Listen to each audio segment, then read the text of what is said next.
Good morning everyone, my name is Michelle, I hope you're doing well. It's Monday morning here in Northern England and for once it isn't raining. In this video I want to talk about the protesters. I don't like calling them the protesters because they didn't go to Rogersville to protest. That was the original story. That was like the ruse. I think for today I'll say Molly's team because the information that I'm going to give you is from Molly Golightly's channel. Yesterday there was a long live on Molly Golightly's channel, 5 some hours, and then a little bit later there was another live that I didn't finish the end of, so I don't know how long it went on because I had to go to bed. But there's a few things that I want to talk about. New details about situations that we did know about, but new details nonetheless. I also want to critique some of the information that they're putting out. Critique it in a good way, you know. Like I said in a video last week, I did not agree with Molly trespassing down there on the bottom property of the Wells home. I didn't agree with that. But in total, them going there and digging and speaking to people, I think that's great. I think we need more of it. Molly paid for the details of 911 calls, so they couldn't get anything from the 15th of June onwards. The fact that they're in the middle of an investigation into the disappearance of Summer Wells, they can't get those. But they got all of kind of the written, they're not transcripts, but they're just like reports of all the 911 calls in the last 10 years. And then they were able to get the audio for calls within the last 18 months. I think the audio gets destroyed after 18 months. It was the long call that they played. Now this is from, I think it's 14th of October 2020. And it's a call that we all know about if you've been following the Summer Wells case for any length of time, because it's a call that Candice made when Donald got arrested for domestic violence and possession of a firearm that he shouldn't have. So we all know, if you've been following the case, that Donald kicked off, he was drunk, and Candice called for the cops. And Don was taken away. Don faced charges, but Candice pleaded with the judge and the case was eventually dropped. In a video a couple of days ago, I talked about the report of that call and also the report of a call that was made in August 2015 when Candice would have been pregnant with Summer. Summer was born February the 4th, 2016. So August the 16th, 2015, Candice would have been, 2-3 months pregnant. And Donald had kicked off and threatened to kill her. But this 911 call that we heard from October kind of puts the situation in a new light. Certainly I, for one, would have said, Don's in the wrong here. Domestic violence is wrong, no matter what. And good on Candice for calling the cops. That's just one situation. And if you put all the calls together that were made in the last 10 years, they're probably just a fraction of the arguments and the conflicts that have gone on at 110 Ben Hill Road. In the presence of their 3 boys, and once Summer was born, in the presence of her as well. I was horrified when Donald went on camera in June 2021, when the local news station WJHL found out about Donald's past. I was horrified when Don said, oh, it's all fine now, she apologised, she spoke to the judge and everything's fine. And I thought, that is a typical abuser. That is a typical gaslighter, telling her that she's in the wrong, telling her that she must apologise, telling her that he did nothing wrong. And I thought, that is just typical Typical of an abuser who's got a hold over someone who can't escape. For whatever reason, financial, emotional, she can't escape. But hearing the call last night, hearing the call makes me look at this in a different light. Not totally different, because I still think Donald is an abuser. I still think Donald is a gaslighter. I think Donald's behaviour is dreadful. I think he's one of those drunks who's he's an unhappy drunk. However, I think Candice is the same. Because there's two types of domestic violence. And if you want me to do a video on the psychology of these two different types of domestic violence, I can do. I can do that tomorrow if you want. I've done psychology videos before. Some people love them, some people just don't watch them. But if you want me to talk about the different types of domestic violence, then I can do that. Let me know in the comments. So I think that call shows Candice being manipulative. Don's behaviour is bad. We've seen it. We've seen it when he goes live with certain YouTubers. We know his behaviour's bad when he's drunk. We know he's got a recent DUI because of driving when he's drunk. You know, he faces court in February, beginning of February. So, you know, I'm expecting him to go to jail in February. I think he's expecting to go to jail. But Candice, manipulative, it just struck me how manipulative she sounded, because we know she can act. We know that fake crying. Oh, look. It's the outpourings of a stable. That's what it is. Because these guys here, they've got a couple of horses. I don't know where they are. They're quite often in this field. But they've not been in this field for ages. So they must have another field. Cassie, get off. Come on. But sadly and shockingly, in that October 2020 911 call, we heard little Summer's voice. So Summer can talk. Those people who've been saying she's non-verbal, you know, she's intellectually delayed or whatever. No, she can talk. Couldn't make out what she was saying, but it was Summer, because Candice was saying, my daughter. She mentioned Summer by name. Now, I clipped like the 2 minutes that Summer could be heard in the background. And yeah, it's almost inaudible. Apparently Olivia is good with tech and she's going to try to clean it up so the audio's better. But if you listen to the whole call and you kind of get used to Candice's voice, you can make some of those words out. I can anyway. You've got to listen to it a few times, and I think you can hear enough to piece it together. But yeah, Candice says something like, he's hurt my daughter, he's hurting my daughter. And I think Summer shouts for Candice. I hear mommy. I hear that he's taken her pillow. So God knows what was going on in the background. And then the operator said, what, he's hurt your daughter? What's going on there? And then Donald went outside and started fighting, apparently. So you might be saying, why are you talking about this? Because what has it got to do with Summer's disappearance? What has it got to do with what happened in June 2021? Like 7 months later, 8 months later.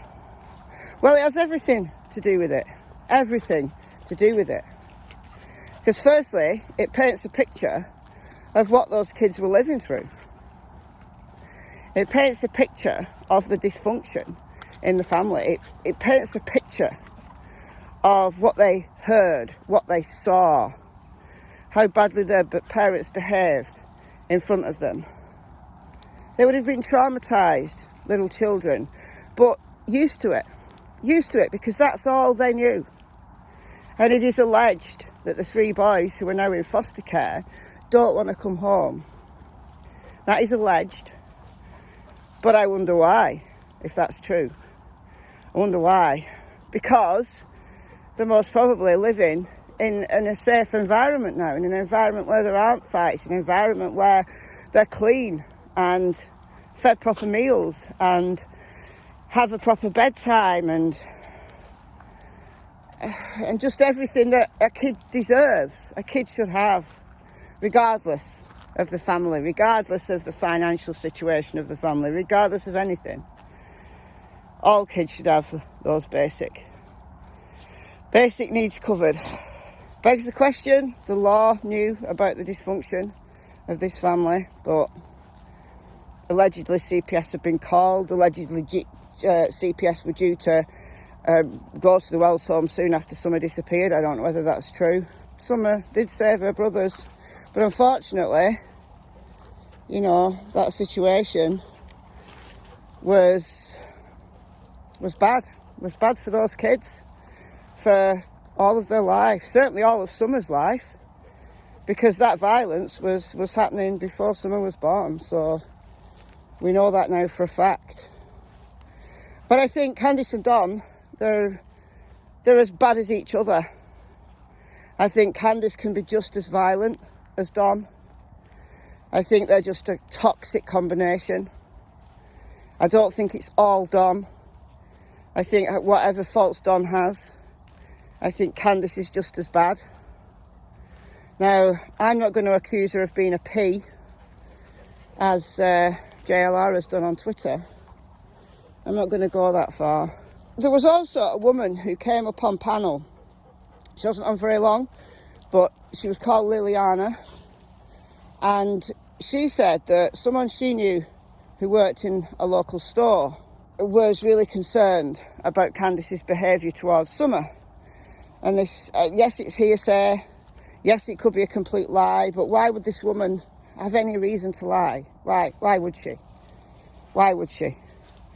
And it's this kind of stories that I think we've got more and more of.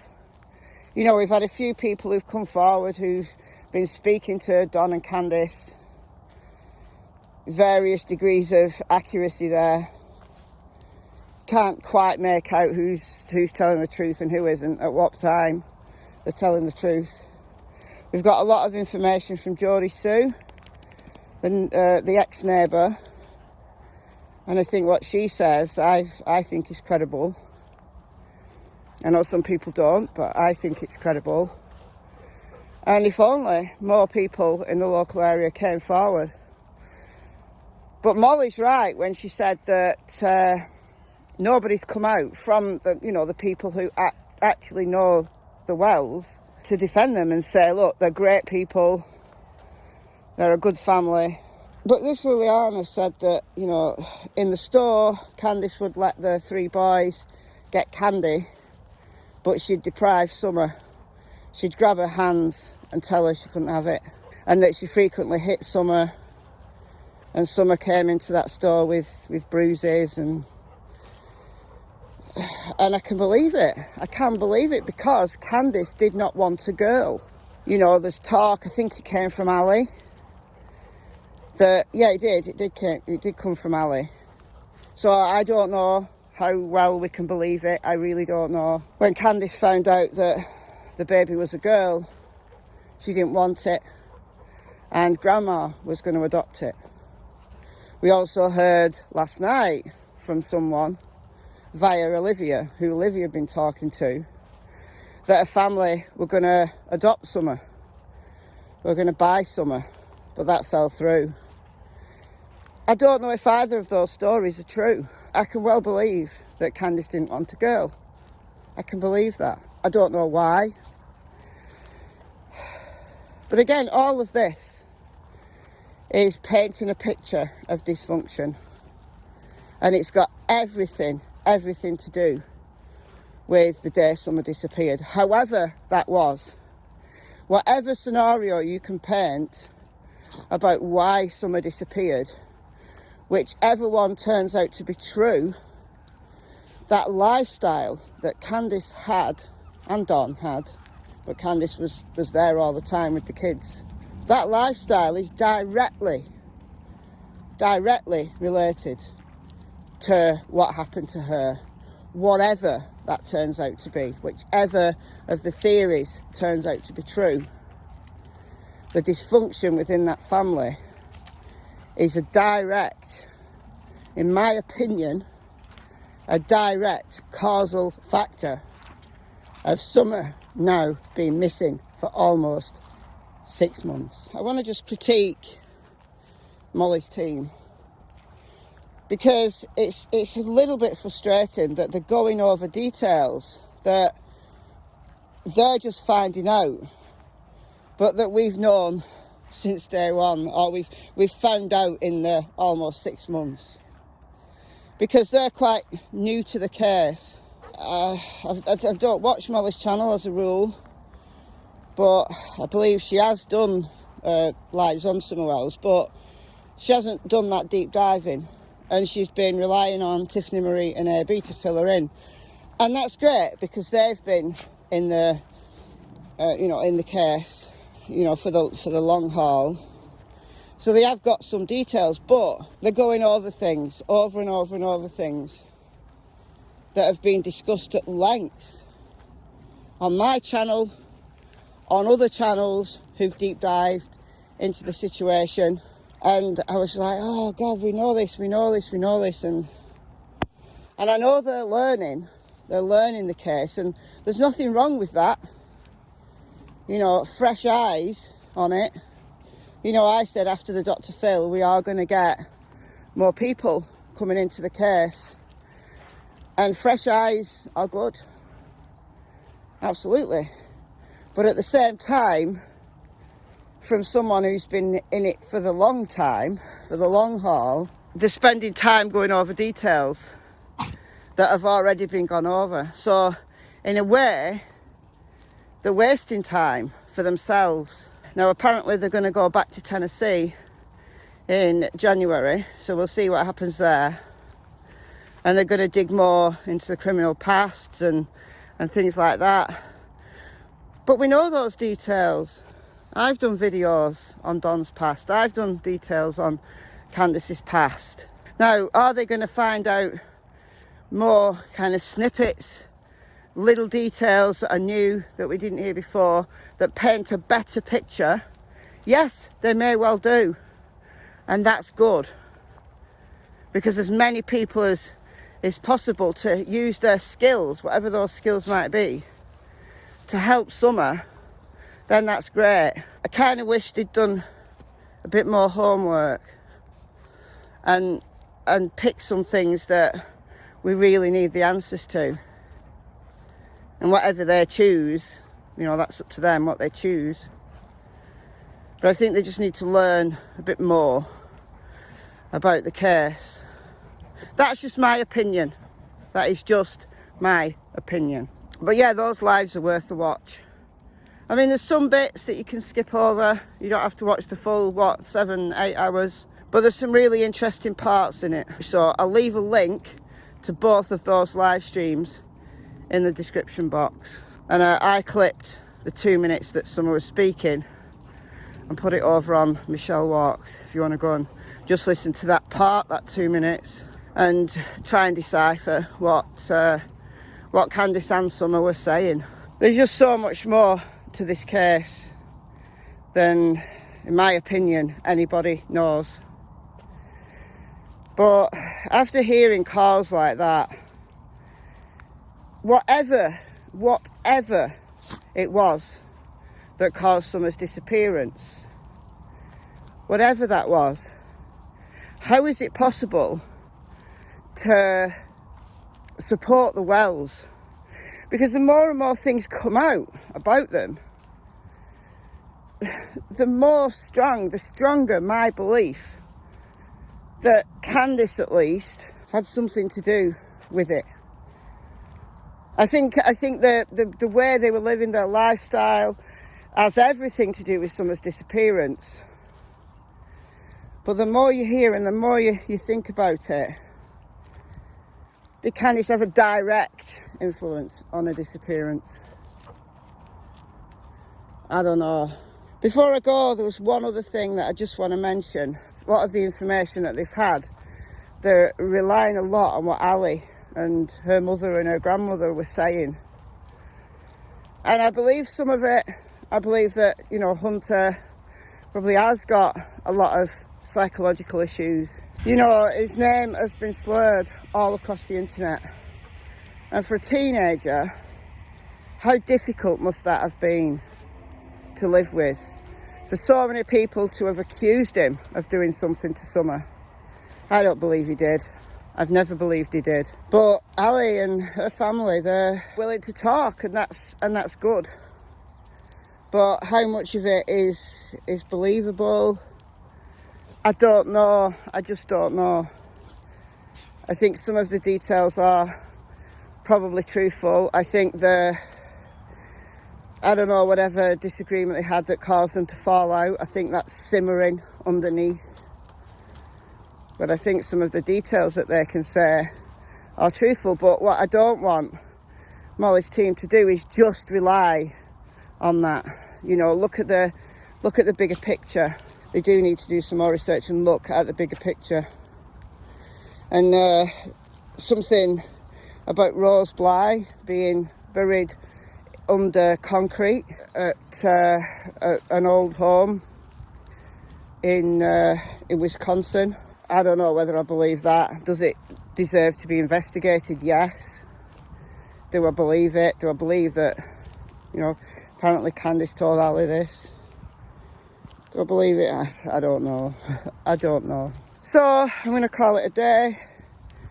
I've been Michelle. I hope you're doing well. I'll see you in the next video. It's goodbye from Miss Tillington and dirty Miss Cassie Springer.